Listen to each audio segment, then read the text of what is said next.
Yes, good day to you and welcome to the Manifest podcast series. And in this video, we will talk about the law of attraction, law of vibration, and other laws of the universe that will help you and guide you in terms of manifesting anything that you want. And I will be sharing with you again my own personal experiences, and this is actually part 3. Now, if you are watching this and hindi mo pa napapanood yung part 1 and part 2, I want you to go back because you will be able to understand this series better if sisimulan mo sa part 1 and part 2. And understand that you can always go back to this video if you wanna understand this better. And right now, we will focus on the self-image. We already talked about results and events na ito yung minamanifest natin. Right? Let's have clarity that what we want is to manifest results and events. We want to manifest our goals and dreams. And this is extremely attractive. It's so nice to be here in this position. But the problem with most people is they are trying to take action, they're trying to change the behavior, which is not bad at all.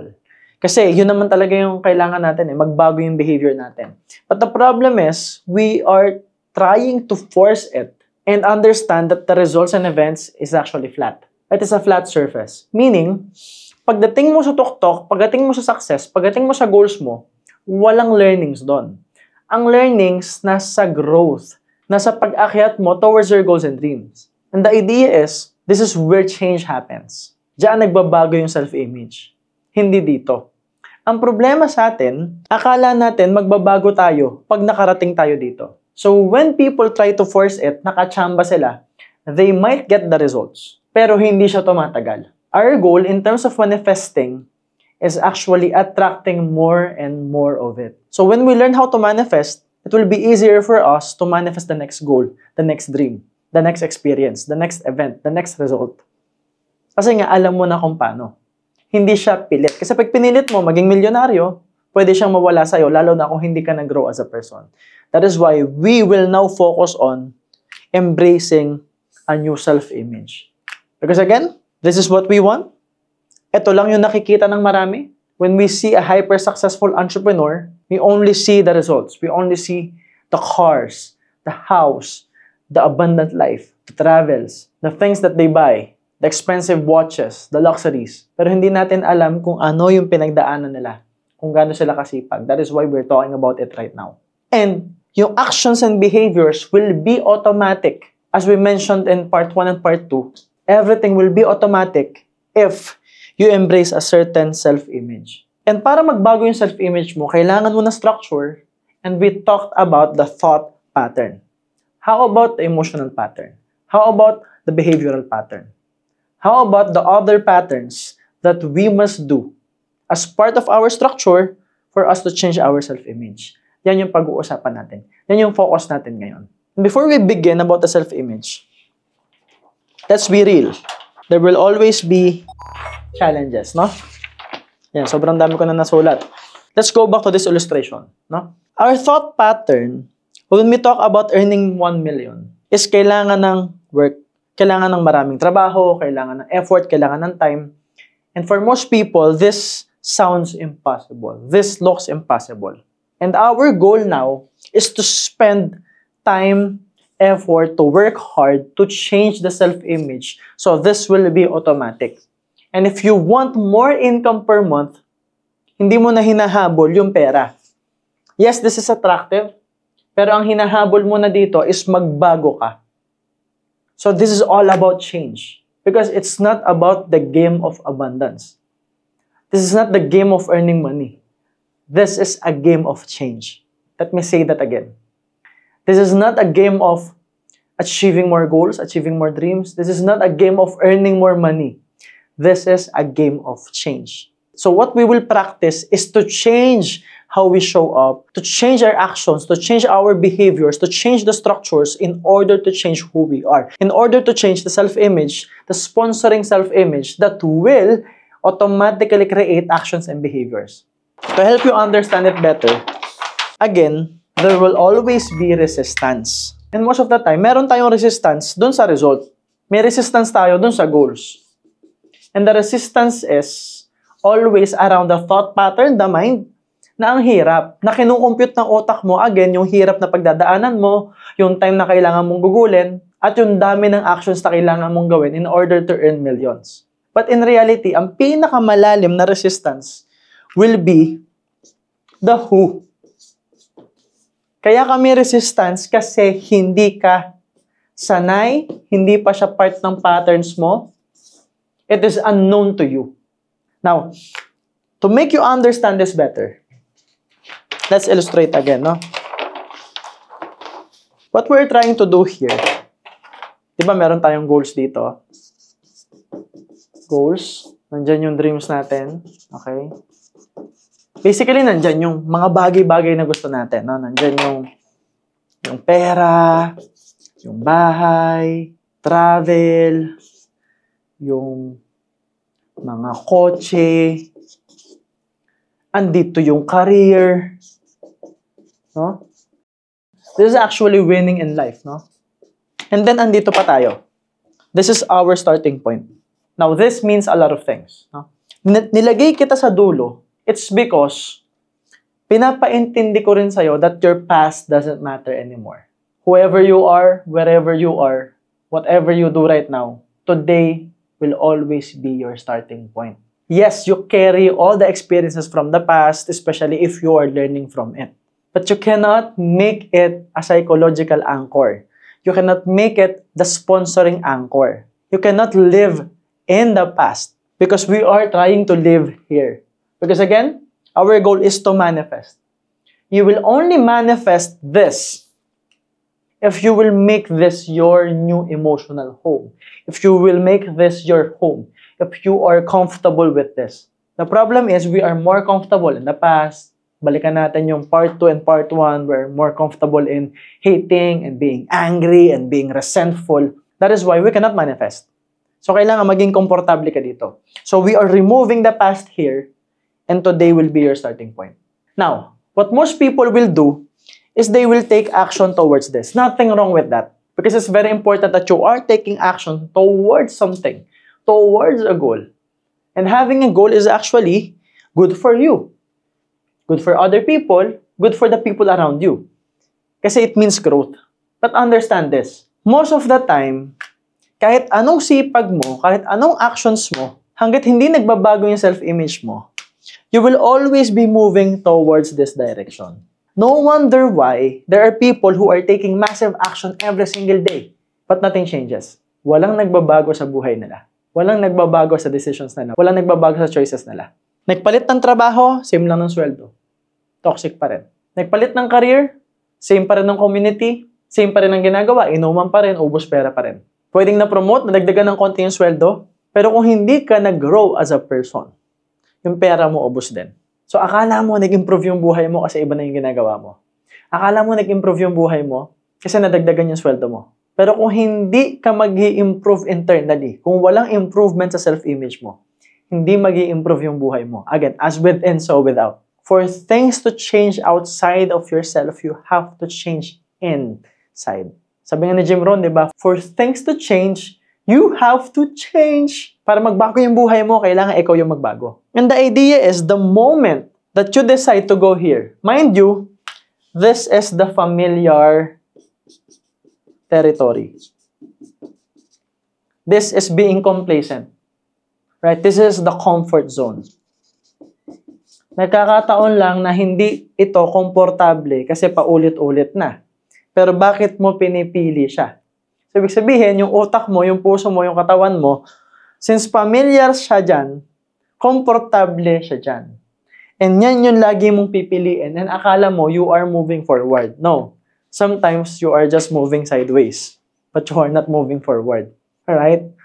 And the goal here is to go up. Now, the moment that you decide to achieve something, upon decision, okay, nagkakaroon agad yan ng tinatawag na resistance. And there will always be challenges. Laging may kaagapay na challenges yan. For every opportunity, there will always be a crisis. There will always be obstacles. And the purpose of that is to change you. So this is a game of change. That is why you have to embrace your new self-image. Anong ibig sabihin nito? For you to understand it better, meron ka na bang narinig na kwento or naranasan mo na or may kakilala ka na paulit-ulit, naloloko, paulit-ulit nasasaktan, paulit-ulit ubos ang pera, paulit-ulit na lang yung nangyayari. Siguro ikaw, baka makaka-relate ka. Nagpalit ka ng trabaho pero paulit-ulit yung buhay mo. O kaya naman, paulit-ulit na hindi ka natatanggap sa trabaho. And then you feel pain. And minsan, dumadating sa point na pabigat ng pabigat yung problema. And the reason for that is, hindi ka kasi natuto. If the problems are recurring, you are not learning your lesson. Pag paulit-ulit yung problema, wala ka kasing natututunan. So, bibigyan at bibigyan at bibigyan ka lang ng mas maraming problema. And the problem with that is, when you are trying to manifest, at hindi ka pa ready doon sa minamanifest mo, hindi pa akma, hindi pa nagmamatch yung self-image mo, hindi pa nagmamatch yung personality mo, ang kailangan kasi magbago ikaw. Kaya nga, ang daling mag-manifest sa ibang tao, especially if they have the humility, especially if they are willing to change. Because this is not a battle of hard work. Well, hard work will help in changing, but this is not the battle of hard work. This is not a battle of how smart you are. It's a battle of change. Ulitin ko ha. It's a game of change. The moment that you can change faster, the moment that you will be able to manifest faster. As simple as that. The problem is, kung sino pa yung sobrang talino, sobrang galing, sobrang overthinking, hirap silang magbago. Bakit? Hindi pa nakakarating sa puso, hindi pa nakakarating sa katawan, napakarami ng willpower yung naubos. Kaya nga pinag-usapan natin yung thought pattern muna. Kasi pag hindi nakaalis dito, walang magbabago. Alright? Uulitin ko ha, it is a game of change. And the idea is, if your self-image, if the things that you are trying to manifest will match with your self-image, that will be equals manifestation. Ibig sabihin, pag nagmamatch na yung character mo, yung ugali mo, yung pagkatao mo, ikaw as a person, it's all about becoming. When you become a millionaire, you will earn the millions. You will manifest the millions. If you become a winner, you will win in life. Akala ng marami, you have to win competitions first for you to call yourself a winner. No. You have to have a winning structure, a winning attitude, a winning mindset, a winning actions for you to become a winner internally. For you to say towards yourself, I don't play the game, I win.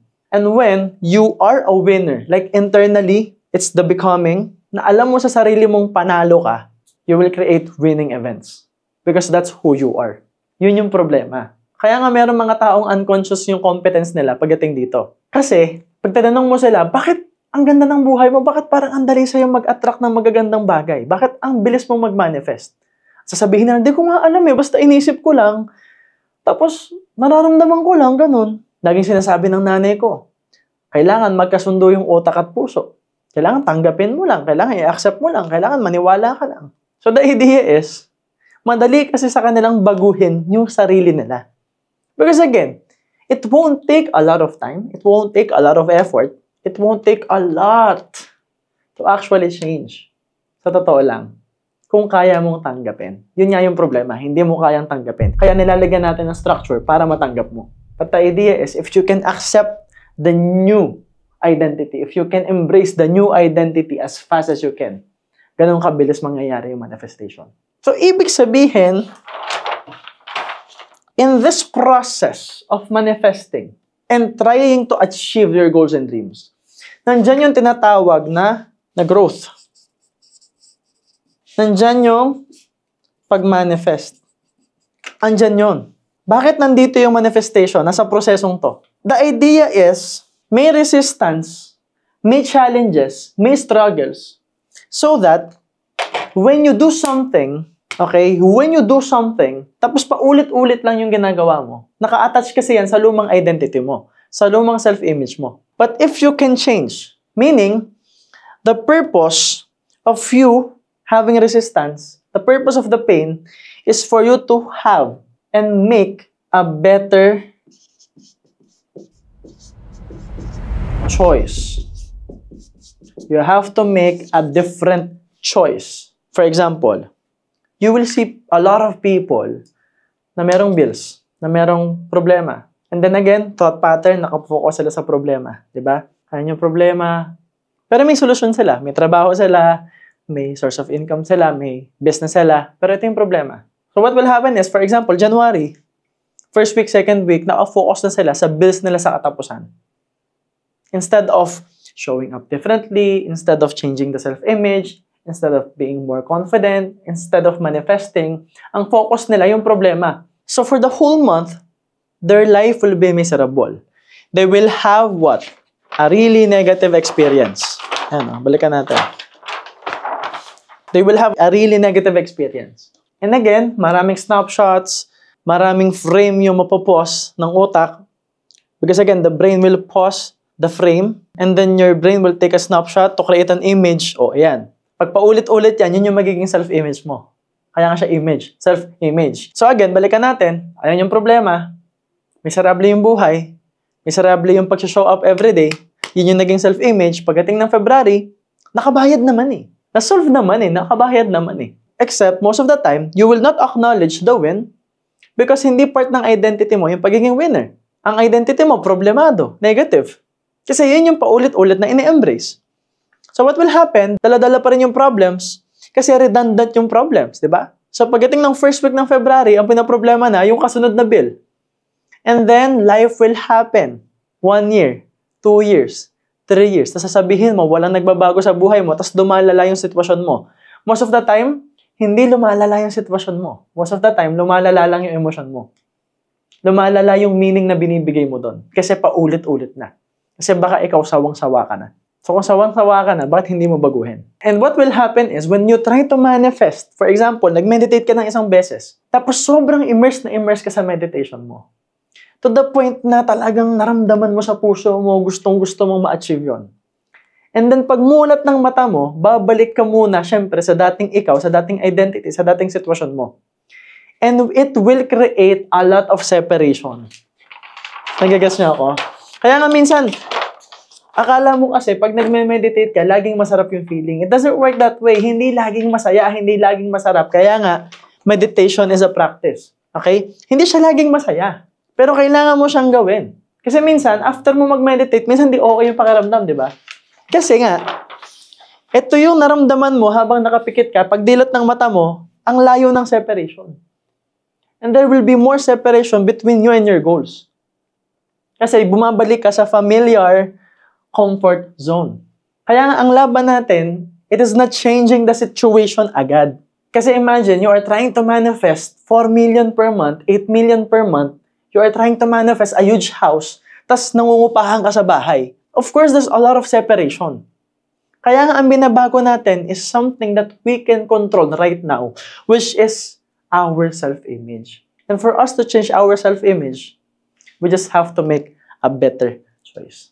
So, ang example ko dito, yung bills ulit, di ba? Negosyante ka na, tas marami kang bills. So, ang dati mong pinipili, the choices that you will make, binibigyan ka ng challenges, hirap, problema, and you will constantly choose negativity, toxicity, clout, resistance, anger, resentment, and stuff like that. But when you embrace a new self-image, ano na pinipili mo? The self-image related to the future, related to this, which we already answered in part 1 and part 2, yung who.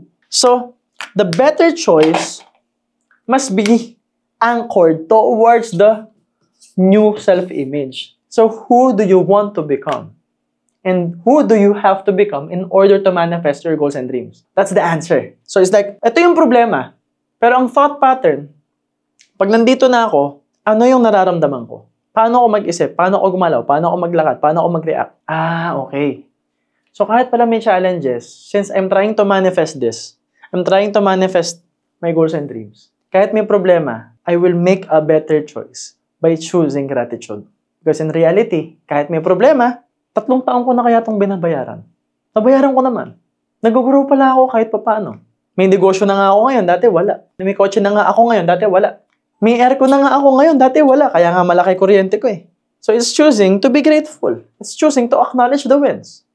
Because you are trying to embrace that new identity. For example, you are trying to lose weight. But you are embracing a new identity which is, I'm fit, I'm aesthetic, I'm healthy. So instead of while jogging, you are imagining unhealthy foods, you are imagining eating junk foods and stuff like that. Part ng thought process, papaano ba mabuhay ang isang taong healthy? Dapat nag-i-enjoy ako sa mga healthy foods. Nag-i-enjoy ako sa pag-juice. Nag-i-enjoy ako sa maayos na coffee. Hindi na ako magsa-soft drinks. So, dapat ang ini-enjoy ko yung mga whole foods na. And sa sobrang ganda ng katawan ko, sa sobrang lakas ng katawan ko, kahit mag-enjoy ako once a week, kumain ako ng ramen, kumain ako ng pizza once a week, okay lang because I'm strong. Because I know how to burn fats. I know how to burn calories. So, it's you embracing this new identity na you don't have to escape the training because training is part of your life. Magkaiba yung thought process na habang nagte-training, habang nagbo-workout, miserable ka, kailangan to para mamahit ako, ha? So, pilit. So, you always need to reward yourself. Kasi pilit na pilit yung workout mo. Kailangan matapos ko to para makakain ako ng marami. So, kailangan i-reward mo lagi yung sarili mo. Kailangan mo i-stimulate yung sarili mo. Versus, the reward will be, I am healthier. I'm making better choices. Hindi na ako mahilig sa matatamang pagkain ngayon. Hindi na ako mahilig sa matamis. Nagbabago na talaga ako, ha? Until the reward is the change. Until you get to enjoy the new choices. Until you get to enjoy, teka, nagbabago na ako. Teka, iba na ako. Teka, dati ang lakas ko sa chocolate, ngayon hindi na. Teka, may disiplina na ako. Na yung disiplina, na yung pagbabago, hindi siya parusa. Na kailangan mong i-reward ng ibang stimulus. No. The reward is yung nagbago ka. Because, again, balikan natin yung illustration. Nasulat ko na yun naaalala ko Ito, in the process, okay? Balikan natin to In the process of working out, doing your exercise as part of the structure, magiging miserable yung experiences mo, di ba? May resistance, may resentment, may anger, may hate. Bakit ko ba ito ginagawa? Ang hirap-hirap, nakakapagod. Because you focus too much, you overthink too much. That's the problem. Tapos, ni-stimulate mo yung utak mo with the reward of eating unhealthy food, of the cheat day, kung ano-anong pagkain na alam mong hindi maganda, processed foods. Kasi, nag-e-enjoy ka doon dati. You will understand what I'm talking about if you will do a 7-day fasting, which I normally do now. To give you an idea, I drink a lot of coffee every day. Like 10 to 15 espresso shots. Wow! Chocolate sobrang lakas. Although hindi ako tumataba, kasi sobrang sipag ako. But the idea is, na-feel ko na sa katawan ko na parang hindi siya healthy, medyo mabilis na ako mapagod, compare dati. So, nararamdaman ko rin na hindi na talaga siya okay. I love eating. I love food, by the way. Sobrang lakas ko po kumain. Di lang halata. But when I do a 7-day fasting, like water only, 7 days, iba. I'm more connected to myself. I'm less subjective to the stimulus. I have less cravings. I actually have no cravings at all. Pag binigyan mo ako ng chocolate, parang ayoko na. Ang lakas ko po sa mga Skittles, sa mga sour candies. After ko mag-fasting, ayoko na. Kape, sobra na sa akin yung once a day after ko mag-fasting. Meaning, in just 7 days of removing all the stimulus, all the processed foods, when you reset your body, all the cravings will be gone. Really quick. That's what happens when you change your self-image. So, ibig sabihin, yung mga kinikrave mo doesn't mean na okay siya sa'yo. It only means doon ka sanay. So, kailangan magbago yung cravings mo. Para magbago yung cravings mo, babaguhin mo yung sarili mo. You just have to change your self-image. And the idea here is this. If you get to enjoy the change, if you get to enjoy the discipline, if you enjoy the process, it is the same as saying that you are experiencing abundance, love, and bliss. Because diba, pag sobrang nag-uumapaw yung pagmamahal, yung gratitude, hindi ka naman nagpo-focus, bakit ako masaya, bakit ako grateful. You just enjoy it. And it is what we call the present moment, the abundant moment. The generous present moment. Because the present moment is extremely generous. Basta nakafocus ka sa ngayon. Sobrang powerful po ng present moment. Sobrang abundant ng present moment. You just have to focus on the present. So this is what happens when you change your self-image. Okay? You get to enjoy. So the idea now is this. Ang laban mo every day is to embrace the new self-image so that pag-akyat mo towards your goals and dreams, hindi na siya time and effort towards the goals and dreams. Time and effort na siya towards the change. The change of the self-image. Ibig sabihin, pwede mo talagang makuha yung goals mo, yung dreams mo, ng sobrang bilis if you can accept the new identity. To give you another illustration, guys, this is a point of consciousness. This is another point of consciousness. So again, ang utak natin, akala natin, para makarating ka dyan, it will take a lot of time and effort. Kasi ang tawag dyan ay distance. 'Di ba? Ang thinking natin, hindi tayo pwedeng mag-teleport towards a destination. But when it comes to manifestation, the only distance that you have between you and your goals is actually your self-image. Kaya nga may mga tao na kahit anong sipag, hindi makarating. Because it's not about the time and effort. Sad to say, napakaraming tao na naghanap buhay buong buhay nila, nagtrabaho buong buhay nila, malinis ang puso, malinis ang hangarin, mahal ang pamilya, mapagmahal sa mga tao, magalang, mabait, pero hindi nila in-embrace yung self-image papunta dito. Kaya a lot of people hindi nakakarating dito because it's not about the time and effort. Kaya lang tumatagal, kaya lang kailangan ng time and effort. Binubuhos mo yan, hindi para piliting makuha to. Nag-spend ka ng time and effort para baguhin yung sarili mo. So, anong nangyayari? Dumadating yung challenges, hindi para pahirapan ka. Hindi para parusahan ka. Dumadating yung challenges para pumili ka for you to make a better choice. Because the better choice will change who you are. Kaya nga sabi ni Tony Robbins, di ba? Life doesn't happen to you. Life happens for you. Yung mga bagay nangyari po yan para sa iyo. Para sa iyo yan. Alright?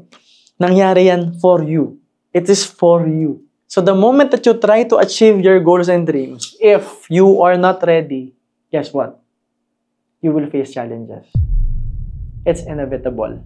So wag na wag mong iisipin kahit kailan na when you try to manifest, tapos biglang may dumating na challenges, biglang may dumating na mistake, biglang may dumating na failure, biglang may dumating na hirap and pain, akala mo hindi siya para sa'yo. That's wrong.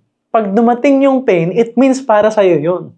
Pag dumating yung hirap, para sa'yo yun. Kaya nga dumating yung hirap para sa'yo. Alright? Ibig sabihin, the universe is working. The Creator is working. But the universe is working to change you. It is not working to make you suffer. You are the one making you suffer.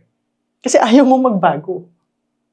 Kaya tayo nagsasuffer because it's hard for us to change. But when we change, there will be no suffering at all. So the faster you can solve the problem, the faster you can change. The faster you can make a better choice. The faster you will manifest. So manifestation is not just about imagining.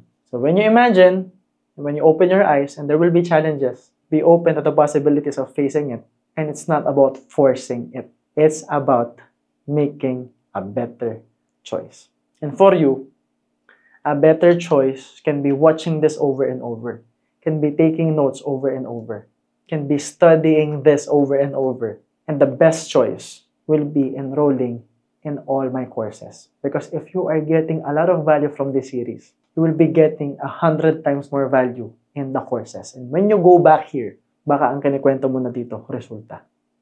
Baka ang tinatype mo na sa comment section kung ano yung nagbago sa buhay mo because of the course. I will allow all my students to share their results in the comment section. Hindi na ako magsasabi, sila na. I know the value of my course. I know the value of my community. And I want you to be part of it. So yun lang guys, by the time that you are watching this video, I'm probably in Florida or in LA. Depende kung kailan i-upload to ng team. Ayan guys, quick update. Dami na naming naikutan. Mamaya ako ikikwento sa inyo ano yung mga natutunan ko ngayon. So far, naikutan namin yung Radio City right here. But of course, this will be uploaded in August, which is my birth month. So regalo nyo na sa birthday ko guys, nasuportahan nyo yung mga videos natin, yung mga daily videos natin, kasi kahit nasa ang lupalo po ako ng bansa, naka-ready po lahat ng videos para sa inyo. Because what I want for you is to become more successful in life. And if you also appreciate what we do, make us feel that. Make the team feel that, because the team is working really hard to create massive value for you. So this birth month, all I want is for you to become more successful and for us to reach more people as well. So help us. Join us with our vision of creating more awareness, to creating massive awareness to a lot of people, and to creating significance to the lives of other people. Simply by sharing this video, liking, commenting, and the best is enrolling in the 10 Powerful Skills and Success Blueprint as well. And I'm so excited to see you manifest the life that you want. And if you are already doing that, please comment. Malay mo, simply by watching part 1 and 2, baka may na-manifest ka na. What more kung mag-enroll ka sa mga courses natin. So yun lang guys, this is the end of the video, and always remember that everything good starts with a yes. And yes, my name is MJ Lopez, and see you in the next video. See you in the next episode. Bye guys.